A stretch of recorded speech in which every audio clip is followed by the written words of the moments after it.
पर्यावरण संरक्षण पूरे विश्व के लिए आज एक बहुत ही महत्वपूर्ण और संवेदनशील मुद्दा बन चुका है। और जिस चीज़ की बात आज पूरा विश्व कर रहा है कि हमें प्रकृति को बचाना है, हमें पर्यावरण को बचाना है, हमें बढ़ते हुए टेम्परेचर को रोकना है, इस विषय पर बातें हमारी सनातन संस्कृति में बहुत पहले से होती आ रही हैं। हमारा हिंदू धर्म पर्यावरण को, प्रकृति को सर्वोपरि लेके चलता है। तो आज मेरा वीडियो इसी बारे में है। आज हम बात करेंगे कि हिंदू धर्म में, सनातन संस्कृति में पर्यावरण संरक्षण को क्या स्थान दिया गया है। तो आज इस पे हम चर्चा करेंगे। उम्मीद करती हूँ कि आपको ये एपिसोड पसंद आएगा। और आपसे रिक्वेस्ट है, अगर आप मेरे चैनल पर नए हैं तो प्लीज़ इसे लाइक करें, सब्सक्राइब करें और इसे आगे बढ़ाने में मेरी मदद करें। नमस्कार साथियों, मेरा नाम है आभा चौधरी और हम बात करते हैं पर्यावरण के बारे में। सनातन संस्कृति में धर्म को अच्छे और बुरे कार्यों से हमेशा जोड़ा गया है। एक फेथ लेवल और एक गुड डीड करने की जो भावना है वो धर्म से हमेशा जोड़ी गई है कि अच्छा करेंगे तो अच्छा फल मिलेगा, बुरा कर्म करेंगे तो बुरा फल मिलेगा। वैदिक सभ्यता में युगों युगों से, प्राचीन समय से ही पर्यावरण संरक्षण के बारे में बातें होती आ रही हैं। हमारे स्क्रिप्चर्स, हमारे वेद शास्त्र, हमारे धर्म ग्रंथ इस बात का प्रतीक है कि पर्यावरण को आम जनजीवन के साथ में लेके चला गया है, फेथ के साथ में लेके चला गया है। हिंदू धर्म एक बहुत ही विशाल और एक बहुत ही विकसित जीने का तरीका है, जिसे आज पूरा विश्व मानता भी है और इसके बारे में चर्चा भी करता है। अगर आप भी इन चीज़ों के बारे में जानेंगे तो आप भी भारतीय संस्कृति को उसी तरह प्रणाम करेंगे जिस तरह हर एक भारतीय करता है। इतना पर्यावरण को लेकर भारतीय संस्कृति में चला गया है, उतना शायद विश्व की किसी भी सभ्यता या किसी भी धार्मिक रीति रिवाजों में नहीं किया गया होगा। ग्लोबल वार्मिंग के बारे में जो मेन फैक्टर है वो सन की एनर्जी है। सन की एनर्जी के कारण ही ये पूरा संसार चलता है, सभी क्रियाएं चलती हैं। और सूर्य को हमारे वेदों में सूर्य देव का स्थान इसीलिए दिया गया है। आप लोगों ने देखा होगा अपने घरों में अपने बड़े बूढ़ों को सुबह को उठकर सूर्य को जल दिया जाता है, अर्घ्य दिया जाता है। उसके साथ हमारा विश्वास जुड़ा है कि सूर्य देव जो है पूरे पृथ्वी पर जीवन देने वाले, उसे चलाने वाले अकेले देवता हैं। तो सूर्य का स्थान हमारे यहाँ पे सर्वोपरि है। और बहुत से ऐसे त्यौहार हैं जिनमें सूर्य की पूजा की जाती है। छठ पूजा का जो त्यौहार है वो सनातन संस्कृति के इसी भाव को, इसी विचार को दर्शाता है कि सूर्य सब कुछ है, सूर्य ही सब कुछ चलाते हैं। तो सभी वेदों में बताया गया है कि हमें सूर्य की आराधना करनी चाहिए, सूर्य को पूजना चाहिए। सोलर एनर्जी के बारे में आज चर्चा होती है कि अगर हमें कार्बन के एमिशन को रोकना है तो बिजली को खर्चने के बजाय हमें सोलर ऊर्जा पर निर्धारित होना पड़ेगा। जितने भी हमारे प्राकृतिक रिसोर्सेज हैं, अगर हम उनसे बिजली उत्पन्न करके उसे खर्च करें तो पर्यावरण में प्रदूषण का स्तर बहुत ज़्यादा कम होगा। और इन तौर तरीकों को हमें अपने जीवन में अपनाना चाहिए, जिससे प्रदूषण का स्तर भी कम होगा, कार्बन का एमिशन कम होगा और बिजली का जो खर्च है बहुत भारी कमी आएगी। हमारे धर्म ग्रंथों में, हमारे स्क्रिप्चर्स में सूर्य देव के बारे में बहुत सी कविताएं, बहुत सी बातें कही गई हैं जो उनकी आराधना के लिए हैं। और ये बिल्कुल साइंटिफिक भी हैं। जब हम सूर्य की आराधना करते हैं तो हमें एक नई एनर्जी मिलती है, हमारे जीवन को एक नई दिशा मिलती है और पूरे दिन हम ऊर्जावान रहते हैं और हमें अच्छा करने की प्रेरणा मिलती है। पेड़ों के बारे में हमारे जो धर्म ग्रंथ हैं, हिंदू संस्कृति में बताया गया है कि हमें तुलसी, पीपल और बरगद की पूजा करनी चाहिए। आप लोग जानते हैं कि पर्यावरण को शुद्ध करने में इन वृक्षों का कितना बड़ा योगदान है। तुलसी, नीम, पीपल, बरगद इस तरह के जो पेड़ हैं वो वातावरण को प्यूरिफाई करने में बहुत सहायक होते हैं। और हमारे बहुत से त्यौहार भी हैं जो, जैसे वट सावित्री का व्रत होता है वो बरगद के पेड़ में उसकी पूजा की जाती है। और जैसे तुलसी है, नित्य जीवन जो है हमारा, उसमें हम सुबह को उठ के सूर्य को अर्घ्य देने के बाद तुलसी को भी अर्घ्य देते हैं, उसमें जल देते हैं। और तुलसी का जो पेड़ है वो बहुत सी बीमारियों में काम आता है। पेड़ लगाने से पुण्य मिलता है। और दूसरी बात आपने सुनी होगी, बड़े बूढ़े कहते आ रहे हैं कि कभी भी पेड़ों को नहीं काटना चाहिए वरना पाप लगता है। तो इस तरह की बातें हमारे परिवारों में, हमारी संस्कृति में सिखाई गई हैं। वन की रक्षा के लिए भी बहुत सारी बातें कही गई हैं। और बहुत सारे हमारे ऐसे साधु संत हुए हैं, बहुत से ऋषि मुनि थे जिन्हें जंगल में रहकर ही ज्ञान की प्राप्ति हुई थी। हमें जितना हो सके उतने पेड़ लगाने चाहिए और वनों का जो है संरक्षण करना चाहिए, क्योंकि वन हमारे लिए बहुत बड़े संसाधन हैं। बहुत सी चीज़ें, बहुत से उत्पाद ऐसे हैं जो हमें वनों से प्राप्त होते हैं। तो वनों का संरक्षण हमारी वैदिक संस्कृति का हिस्सा रहा है। और जैसे कि आप जानते हैं कि भगवान श्री राम भी 14 वर्ष के वनवास के लिए वनों में ही गए थे। वहाँ पर रहकर उन्होंने बहुत सारे दैत्यों का विनाश किया था, संहार किया था। उनकी जो ये 14 वर्ष की यात्रा है उसका जो मुख्य हिस्सा है वो बन रहे हैं। रामायण में एक ऐसा भी जिक्र आता है कि जब भगवान श्री राम को लंका में जाना था माता सीता को लेने के लिए, तो उन्होंने समुद्र भगवान से पहले रास्ता मांगा था, उनकी विनती की थी। तो उन्होंने समुद्र के किनारे एक शिवलिंग की स्थापना की थी भगवान शिव की रामेश्वरम के रूप में। और वहाँ पर रहकर उन्होंने उनकी आराधना की और समुद्र देवता से हाथ जोड़कर विनती की कि आप मुझे स्थान दें जिससे कि मैं अपनी पत्नी तक पहुँच सकूँ। तो इस तरह के बहुत सारे वर्णन ऐसे हैं जहाँ पर हमें दिखता है कि जो हमारी संस्कृति है वो जो वन्य जीवन है या वन है या फिर सागर है, नदियाँ हैं और या फिर जानवर हैं, इन्हें लेकर कितनी ज़्यादा संवेदनशील रही है। आज जिस तरह से वनों का कटान हो रहा है, तो ऐसा नहीं है कि जानवर वो हमारे एरिया में आ रहे हैं। हम लोग जंगलों को काट कर, नदियों को उजाड़ कर, वनों को उजाड़ कर उनके क्षेत्र में जा रहे हैं। तो कहीं ना कहीं हम एक व्यवस्था को बिगाड़ रहे हैं। और वन्य जीवों का जो ये वर्णन हमारे यहाँ पे किया गया है धर्म ग्रंथों में, घटनाओं में, भगवान के चरित्र के साथ में, इसका मतलब ये है कि इकोसिस्टम को बनाए रखने के लिए जानवर, पक्षी, ये सब कितने ज़रूरी हैं। जैसे कि एक बार पीछे ऐसा समय आया था कि चीलों की बहुत कमी हो गई थी। तो चील जो है वो परिस्थिति के सिस्टम को बनाने के लिए बहुत ही ज़्यादा ज़रूरी हैं। बहुत सारे ऐसे जानवर हैं जिनके एक्सटिंक्शन हो रहा है, गायब हो रहे हैं धरती पे। आप देख रहे हैं इको टेरेन ओरा। ये ऐसा चैनल है जो मन के ओरा के बारे में और मन के बाहर यानी कि हमारे वातावरण के ओरा के बारे में बातें करता है। तो आज का हमारा विषय है कि हिंदुइज्म में पर्यावरण संरक्षण को क्या स्थान दिया गया है, क्या क्या बातें बताई गई हैं। देखने में बड़ी नॉर्मल सी चीज़ें लगती हैं, लेकिन जब आप जानेंगे कि जिन चीज़ों पर आज पूरा विश्व चर्चा कर रहा है, चिंता का विषय है, पर्यावरण को लेकर हमारी भारतीय संस्कृति पहले से ही बहुत सजग रही है, बहुत चेतन रही है और प्रकृति को एक विश्वास के रूप में पूजा गया है। प्रकृति को हर चीज़ में साथ लेके चला गया है, चाहे वो आपकी आस्था है, आपके रीति रिवाज हैं या आपकी दैनिक जीवन की क्रियाएं हैं। आज पृथ्वी पर जिस तरह से वनों का दोहन हो रहा है, जिस तरीके से हम लकड़ियों के लिए और वन से जुड़े उत्पादों के लिए वनों को काट रहे हैं, वन्य जीवों को ख़त्म कर रहे हैं। कई जगह मैं देखती हूँ ट्रॉफी हंटिंग के ऐसे केसेस हैं। लोग केवल अपने एक क्षणिक मज़े के लिए वो ग्रुप बनाकर जाते हैं, कोई हाथी को मार रहा है, कोई शेर को मार रहा है। तो मुझे समझ नहीं आता कि इन चीज़ों में आप लोगों को क्या मज़ा आता है। किसी का जीवन ख़त्म करके आपको खुशी मिलती है, इससे ज़्यादा गलत कुछ नहीं हो सकता। हमारी वैदिक संस्कृति, हमारा सनातन धर्म हमें हमेशा सिखाता है कि हमें जीवों के प्रति दया करनी चाहिए और अगर हम उन पर दया करेंगे तो हमें अच्छा फल मिलेगा। और अगर हम जीवों के साथ क्रूरता करेंगे, हम वन्य जीवन के साथ में क्रूरता करेंगे, वनों के साथ में क्रूरता करेंगे, तो हमें उसका पाप मिलेगा। तो हमेशा से ही पाप और पुण्य की जो ये अवधारणा है वो सनातन धर्म से जुड़ी रही है, जो कि मुझे बहुत ही ज़्यादा गर्वित करती है कि मैं ऐसी संस्कृति का हिस्सा हूँ जो पर्यावरण संरक्षण को बहुत ही ज़्यादा बढ़ावा देती है। हमारी खाद्य प्रणाली है, हमारे खाने के तौर तरीके हैं, उनके बारे में भी हमारी सनातन धर्म, सनातन संस्कृति हमें सिखाती है कि हमें हमेशा शाकाहारी भोजन करना चाहिए, क्योंकि जो मांसाहार है वो तमस को बढ़ावा देता है, यानी कि गुस्से को बढ़ावा देता है हमारे शरीर के अंदर, जिससे नई नई बीमारियां भी होती हैं और आपका जो स्वभाव है, आप जैसा खाते हैं वो वैसा ही बन जाता है। हमें शाकाहारी रहना चाहिए। जितने भी मतलब वन्य जीव हैं उनके साथ में हमें दया से पेश आना चाहिए, क्योंकि हम जितना प्रकृति से, वन्य जीवों से प्यार करेंगे, हम उतना ही ईश्वर के करीब पहुँचेंगे। हमेशा हमें सिखाया गया है कि अगर हम जानवरों के साथ बुरा व्यवहार करेंगे तो हमें पाप मिलेगा। तो बचपन से ही हम तो अपने आसपास इन चीज़ों को सुनते हुए आ रहे हैं और शायद वही बेंट ऑफ माइंड हमारा भी बना।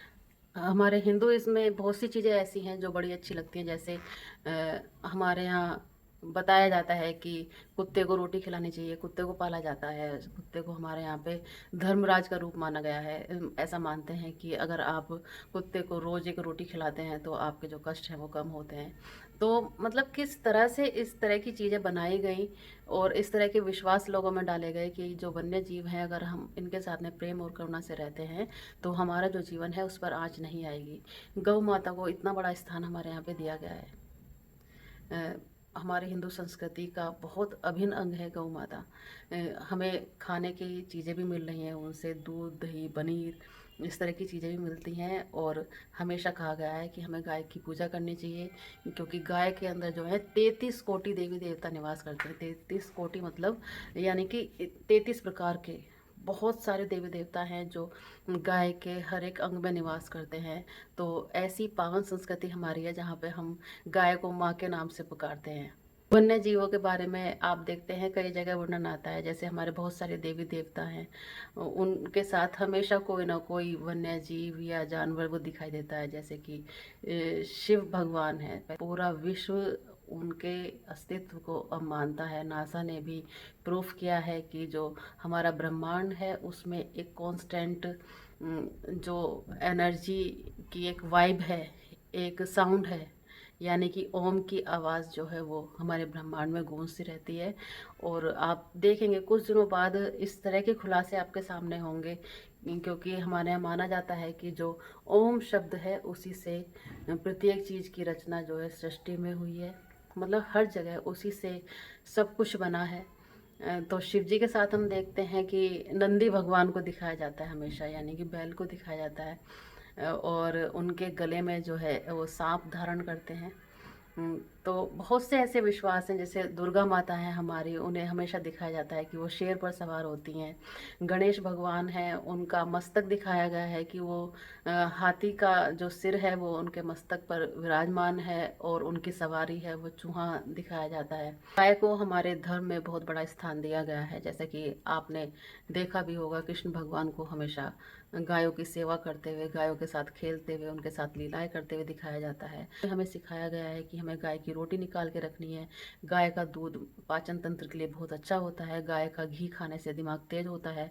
और ये भी कहा जाता है कि गाय एकमात्र ऐसा प्राणी है जो ऑक्सीजन छोड़ती है, यानी कि जो एक्सेल करती है तो तब ऑक्सीजन छोड़ती है। और ऐसा भी विश्वास है कि अगर हम गाय की सेवा करते हैं या उसके ऊपर हम हाथ फिरा के उसे पैम्पर करते हैं तो इससे हमारा जो बीपी लेवल है वो भी डाउन होता है। और हमारे धर्मों में कहा गया है कि गाय की सेवा करने से हमें स्वर्ग मिलता है। गाय के साथ हमें हमेशा दया करनी चाहिए और गाय के साथ कभी भी हमें हिंसा नहीं करनी चाहिए, वरना हमें पाप लगता है। तो इस तरह की विशाल संस्कृति है हमारी है। भगवान विष्णु हैं, उनकी सवारी गरुड़ है। और हंस माँ सरस्वती की सवारी बताई गई है। और वानरों को भगवान हनुमान से जोड़ के देखा जाता है। हमेशा हम लोग हर मंगलवार को पूजा करते हैं, वानरों को केले खिलाते हैं, चना खिलाते हैं। तो ये सब हमारे धर्म से, हमारे दैनिक जीवन से इस रूप में जोड़े गए हैं कि हम सभी इनके प्रति दया करें और इनके प्रति संवेदनशील बने रहें। हमारे जो भगवान हैं, हमारी गॉडेस हैं, उनके साथ दिखाया जाता है।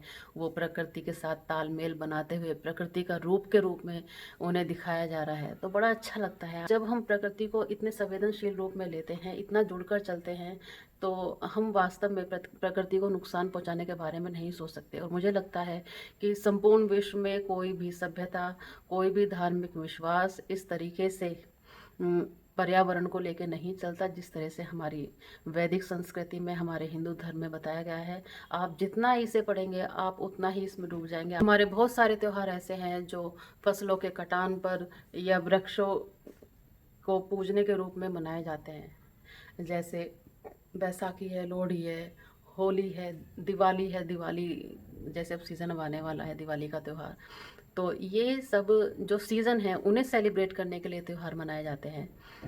तो हमारी जो संस्कृति है वो बहुत ही ज़्यादा कलरफुल है। आप देखेंगे कि जब भी कोई भी सीज़न से हम चेंज होते हैं, किसी दूसरे सीज़न में एंटर करते हैं, तो तभी एक सेलिब्रेशन बनाया हुआ है। जित पर्वतों को बहुत ही बड़ा स्थान हमारे धर्म में दिया गया है। इसे देवभूमि के रूप में पुकारा जाता है। हमारे जितने भी बड़े बड़े शक्तिपीठ हैं या महादेव के जो शिव तीर्थ हैं वो सब पहाड़ों पर ही हैं। और हर व्यक्ति हमारे यहाँ पर ये एक सपना रखता है कि अपने जीवन काल में कम से कम एक बार मैं इन धर्म स्थलों का मतलब भ्रमण कर पाऊँ। केदारनाथ हैं, बद्रीनाथ जी हैं और अमरनाथ जी हैं और कैलाश मानसरोवर है। इस तरह की यात्राएं जो हैं उनका बड़ा सपना रहता है प्रत्येक व्यक्ति का। ऐसी कथाएं हैं कि पर्वतों पर बहुत तरह की ऐसी जड़ी बूटियां हैं जिनसे हमारी दवाइयां बनती हैं, जिनसे बहुत बड़ी बड़ी बीमारियां ठीक हो जाती हैं। रामायण की कुछ कथाओं में वर्णन आता है कि जो भगवान हनुमान थे, जब लक्ष्मण जी मूर्छित हो गए थे तो उनके लिए वो पूरा पहाड़ उठा लाए थे, जहाँ पर संजीवनी बूटी सुषैन वैद्य जी ने बताई थी कि हमें इस पहाड़ से अगर बूटी मिल जाए तो हम लक्ष्मण जी को चेतना में ला सकते हैं। पर्वतों का स्थान सबसे ऊंचा इसलिए है कि अगर पीने के पानी की एक बूंद भी हमें मिल रही है तो वो इन पर्वतों से, इन पहाड़ों से आती है। और पानी जीवन है। पूरे विश्व में पानी की कितनी बड़ी किल्लत होती जा रही है, तो पानी को प्रिजर्व करने की ज़रूरत है। इसीलिए पहाड़ों को हमारे यहाँ पे बहुत बड़ा स्थान दिया गया है, बहुत पायस माना गया है, बहुत होली माना गया है। और बहुत सारी पूजाएं, बहुत सारे रिचुअल्स ऐसे हैं जो पहाड़ों और पर्वतों को लेकर ध्यान में रखकर वो हमारे धर्म से जोड़े गए हैं। पर्वतों को जोड़ा गया है शांति से, ज्ञान से, दिव्यता से। तो जितने भी हमारे ये जो पौराणिक स्थल हैं, जो धर्म स्थल हैं, जैसे शक्तिपीठ हैं देवी के, हरिद्वार है, मनसा देवी है, चंडी देवी है, वैष्णो माता है, तो आप देखेंगे जितने भी देवी देवता हैं उनके मुख्य रूप से जो निवास बताए गए हैं, जहाँ पर वो विराजते हैं आज भी शक्ति रूप में, वो पहाड़ों पर ही बताए गए हैं। तो पहाड़ों का संरक्षण करने का संदेश कितना पहले से हमारी सनातन संस्कृति दे रही है कि धर्म को हमारे यहाँ पर मोक्ष से जोड़ा गया है कि अपने दैनिक जीवन को जीते हुए हमें धर्म से भी जुड़े हुए रहना है और मोक्ष प्राप्त करना है, भगवान के साथ में मिलना है, भगवान के साथ ही लीन हो जाना है। और इन सब चीज़ों के लिए पहले बताया गया था, हमारे धर्मों में कहा गया था कि अपने सारे जीवन की, गृहस्थ आश्रम की सारी जिम्मेदारियां निभाने के बाद में व्यक्ति को वानप्रस्थ के लिए जाना होता था, जहाँ पर उसे परिवार को छोड़ के, सब चीज़ों को छोड़कर वानप्रस्थ के लिए निकल के वहीं पर ही प्रभु की भक्ति करनी होती है और वहीं पर ही अपना जीवन का त्याग करना होता है। तो भगवान श्री कृष्ण ने गिरिराज को ने उंगली पर उठा लिया था और जो अपने जितने भी गांव के लोग थे उनकी इंद्र के कोप से रक्षा की थी। शेरों वाली का जो स्थान है वो भी बताया जाता है कि वो पहाड़ों पर विराजमान है। कई देवियां हैं, कई शक्तिपीठ ऐसे हैं। और भगवान शिव के लिए हमारे यहाँ पे बताया जाता है कि कैलाश पर्वत पर साक्षात शिव भगवान जो हैं वो निवास करते हैं। शिव भगवान की मैं भी बहुत बड़ी उपासक हूँ, उनमें आस्था रखती हूँ और मेरा भी मन है कि एक बार मैं भी कैलाश पर्वत पर जाकर उन्हें महसूस कर सकूँ। ये कहा जाता है कि जो कैलाश पर्वत है वो पूरी सृष्टि ही नहीं, पूरे ब्रह्मांड का केंद्र है, जहाँ पर शिव भगवान जो हैं वो साक्षात रूप में आज भी उपस्थित हैं।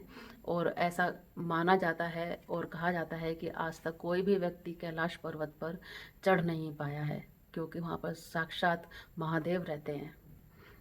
तो इस तरह की बातें जब हम अपनी संस्कृति के बारे में सुनते हैं तो बहुत ही ज़्यादा अच्छा लगता है और बहुत बुरा भी लगता है। आजकल मैंने एक चीज़ देखी है कि जो भी बातें हमारे शास्त्रों में लिखी हुई हैं उन्हें हम बहुत ही लाइटली लेते हैं। कुछ लोग तो इन्हें मिथ्स का नाम देते हैं कि माइथोलॉजी के अनुसार।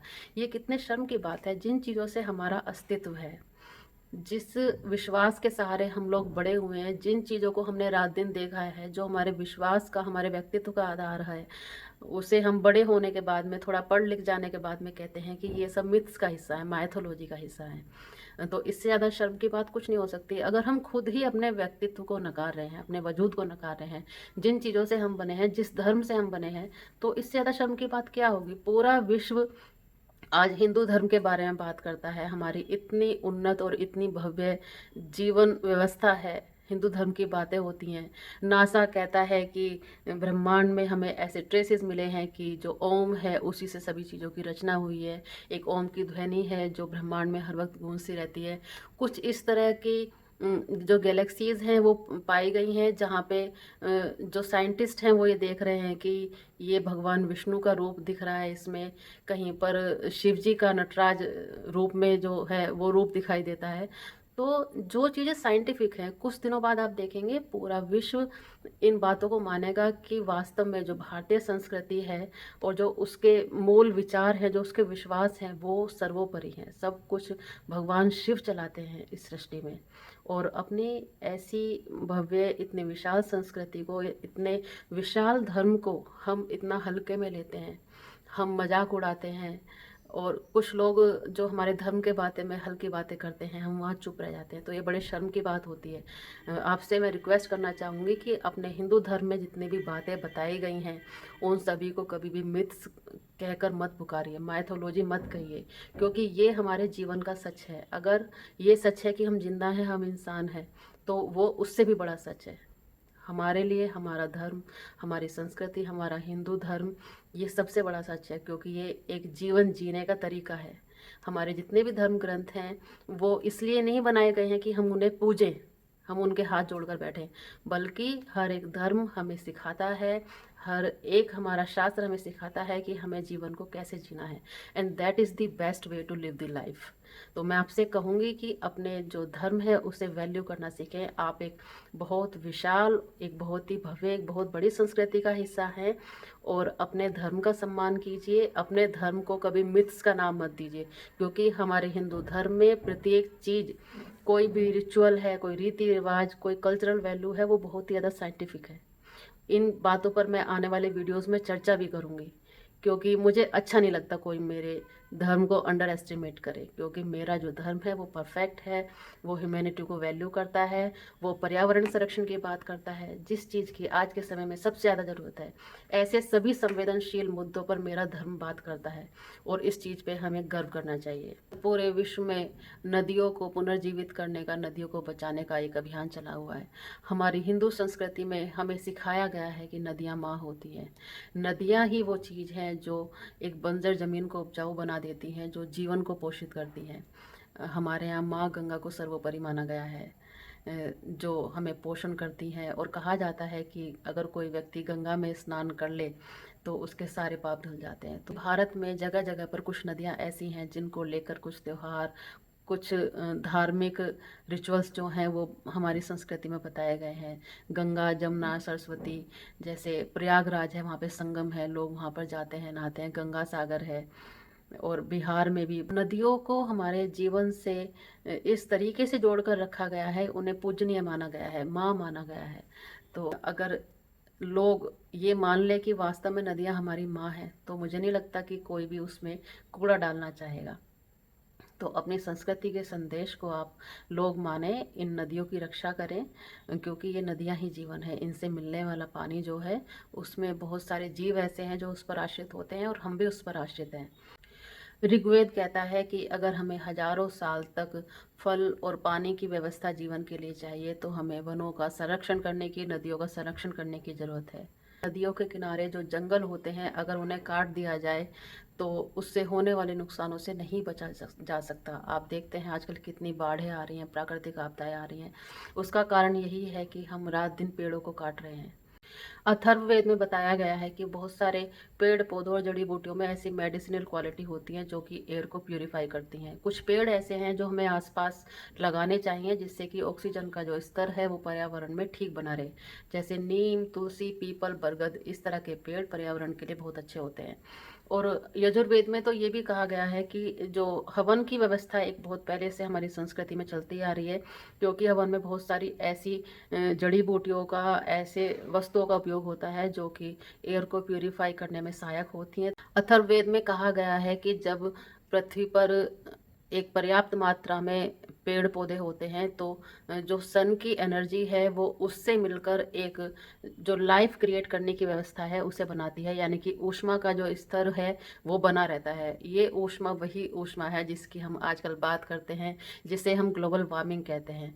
तो हमारे वेदों में कितना पहले से इन चीज़ों के बारे में बताया गया था, लेकिन हम इन चीज़ों को ना तो पढ़ते हैं, ना हम उन्हें समझना चाहते हैं।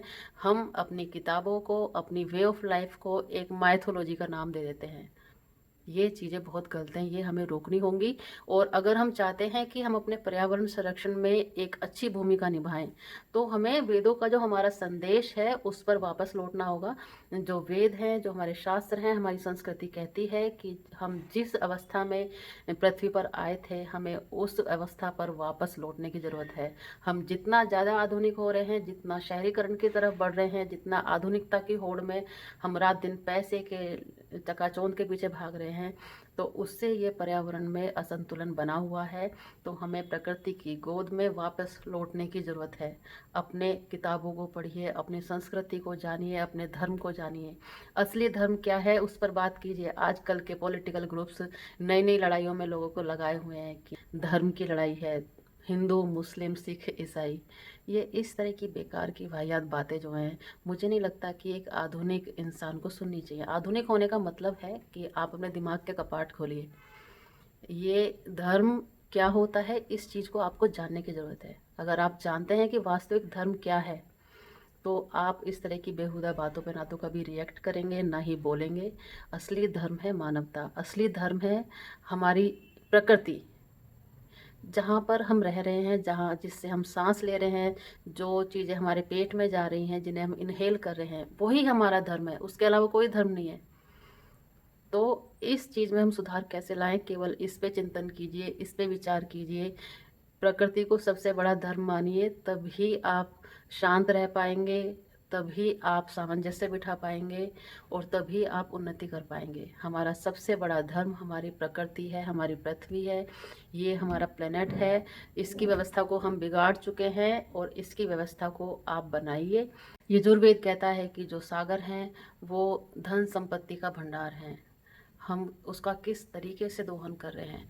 मैं देखती हूँ बहुत बड़े बड़े शिप हैं जिनकी जो रिफाइनरीज बनाकर लगाए हुए हैं, हम तेल निकाल रहे हैं समुद्र में से। हम दुनिया भर की जो सी लाइफ है उसे सी फूड के रूप में बेचने के लिए वो निकालते हैं। मतलब रात दिन अंधाधुंध हम दोहन कर रहे हैं उन चीज़ों का। तो हमारा यजुर्वेद कहता है कि हमें अपने सागर का जो है संरक्षण करने की ज़रूरत है, सी लाइफ को बचाने की ज़रूरत है, जिससे कि जो प्रकृति का संतुलन है वो ना बिगड़े। यजुर्वेद कहता है कि हमें किसी भी ऐसे जानवर को नहीं मारना चाहिए जो हमारे काम आते हों। डोमेस्टिक एनिमल्स हैं, जैसे गाय, कुत्ता, बकरी, घोड़ा, इस तरह के कितने एनिमल्स हैं जो हमारे जो एक प्राचीन व्यवस्था बनी हुई है, हमारे प्राचीन जीवन शैली से जुड़े रहे हैं। बहुत सारे लोगों की जो जीविका है वो इन पर निर्भर है। तो यजुर्वेद कहता है कि हमें जो वन्य जीवन है उसका संरक्षण करना चाहिए। ऐसे किसी भी जानवर को हमें नहीं मारना चाहिए, ऐसे प्राणियों पर हमें दया करनी चाहिए।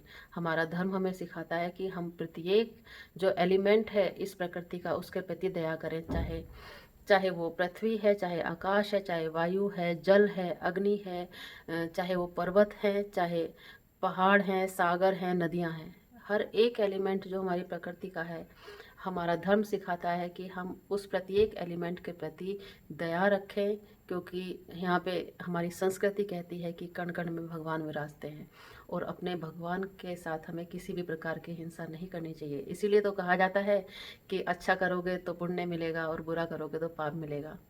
और ये जो वेदों के संदेश हैं ये आज के नहीं है, ये 1500 BC यानी उससे पहले के संदेश हैं। बताइए, करीब 3500 4000 वर्ष पहले जिन चीज़ों को लिखा जा चुका है, इतने पुराने संदेशों को हम नहीं मान रहे हैं।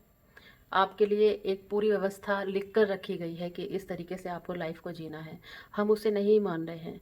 तो ये हमारी गलती है। नुकसान हम तभी तो उठा रहे हैं, हम अज्ञानतावश नुकसान उठा रहे हैं। तो बहुत ज़्यादा ज़रूरत है कि हम अपने धर्म को जानें। हम ये देखें कि असली धर्म क्या है। हमें नहीं पता कि हम कौन से धर्म पे बात कर रहे हैं, कौन से धर्म की लड़ाई में आप व्यस्त हैं। मुझे नहीं लगता कि वो सही धर्म है।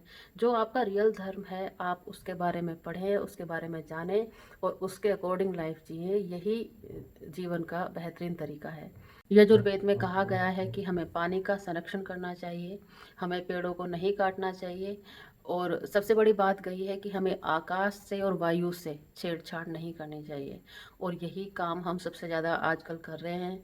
हम वायु से छेड़छाड़ कर रहे हैं, प्रदूषण इतना उत्पन्न हो रहा है कि जो हमारी वायु है वो बहुत प्रदूषित हो गई है, और जिससे बहुत नई नई बीमारियां बन रही हैं। तो अपने जो वेदों का संदेश है आप लोग उसे मानिए और जितना हो सके कोशिश करें कि हमारे दैनिक क्रियाकलापों से कार्बन का उत्सर्जन ना हो। जिस तरीके से प्रदूषण के चलते ग्लोबल वार्मिंग बढ़ रही है, हमारी जलवायु बिगड़ रही है, वो बहुत ही ज़्यादा चिंता का विषय है।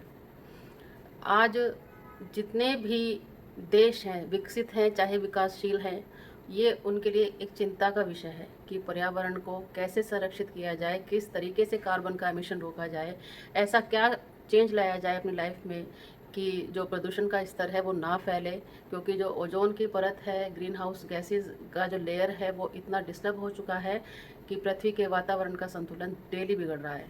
हमारी हिंदू संस्कृति का जो संदेश है कि हमें पर्यावरण का संरक्षण करना चाहिए। पर्यावरण में जितने भी पिलर्स हैं, चाहे वो पहाड़ हैं, नदियां हैं, समुद्र है, वन है, वन्य जीव है, चाहे मिट्टी है हमारी, चाहे आकाश है, चाहे हवा है, चाहे पानी है, जितने भी एलिमेंट हैं पर्यावरण के, उन सब के बारे में बहुत ही डिटेल हमारे धर्म ग्रंथों में बताया गया है। और जल का संरक्षण करना चाहिए। और हमारे यहाँ पे कहा गया है कि अगर आप संपन्न हैं थोड़ा तो हमें तालाब बनवाने चाहिए, धर्मशालाएं बनवानी चाहिए। और जी, नदियाँ जो हैं उनसे लिंक करती हुई नहरें खुदवा देनी चाहिए जहाँ पर पानी के रिसोर्सेज नहीं है। तो इन चीज़ों से बहुत ही ज़्यादा पुण्य मिलता है। तो जो भारतीय संस्कृति है वो पर्यावरण को लेकर पहले से ही संवेदनशील रही है और ये हमारी हजारों लाखों वर्षों पुरानी सभ्यता है, सनातन संस्कृति है, जिस पर हमें गर्व है। और जो संस्कृति का हमारे का संदेश है, हमारे धर्म का संदेश है, वो मुझे लगता है कि हमें मानना चाहिए। एक हिंदू होने के नाते हमें अपने धर्म का, अपने संस्कृति का और जो संस्कृति के संदेश हैं उनका पालन करना चाहिए और पूरे विश्व में इस बात को फैलाना चाहिए कि प्रकृति सर्वोपरि है। हमें प्रकृति से तालमेल बनाकर रहना है, सामंजस्य बनाकर रहना है, जिससे कि जितनी भी ये प्रकृति में गड़बड़ी हो रही है, जलवायु परिवर्तन हो रहे हैं, ग्लोबल वार्मिंग बढ़ रही है, ग्रीन हाउस गैसेस का जो बैलेंस है वो बिगड़ रहा है, ये सब ठीक हो जाए। हम एक बहुत ही मॉडर्न, बहुत ही आधुनिक और बहुत ही साइंटिफिक जीवन शैली का हिस्सा हैं। हिंदू धर्म से ज़्यादा साइंटिफिक कोई धर्म नहीं है। और इसके बारे में आने वाले एपिसोड्स में मैं आपसे बातें करती रहूँगी और आपको बताती रहूँगी कि किस तरीके से हमारी जो वैल्यूज़ हैं, जो हमारा कल्चर है, वो प्रकृति को सजोए रखने का संदेश देता है और यही संदेश हमें दुनिया तक पहुँचाना है। तो मिलते हैं एक नई वीडियो के साथ। थैंक यू, मुझे सुनने के लिए बहुत बहुत धन्यवाद। और लास्ट रिक्वेस्ट आपसे कि मेरी वीडियो को लाइक और शेयर ज़रूर करें, जिससे कि हमारे हिंदू संस्कृति के बारे में पूरी दुनिया को पता चले, विश्व को पता चले। और ऐसी जो बहुत सारी संस्थाएं हैं पर्यावरण के लिए काम कर रही हैं, उन्हें भी पता चले कि हम पहले से ही एक बहुत ही डेवलप्ड कल्चर हैं, बहुत मॉडर्न है और बहुत ही साइंटिफिक एक प्रोग्रेसिव सोसाइटी हैं हम, जो कि पर्यावरण को लेकर चलना जानती है और पर्यावरण की केयर करना भी जानती है। तो ये था इकोटेरियन ओरा का आज का एपिसोड। मुझे उम्मीद है कि आपको पसंद आया होगा। तो कम से कम एक लाइक मेरे लिए बनता है और उम्मीद है कि आपको ये चीज़ें पसंद आ रही होंगी। तब तक के लिए थैंक्स।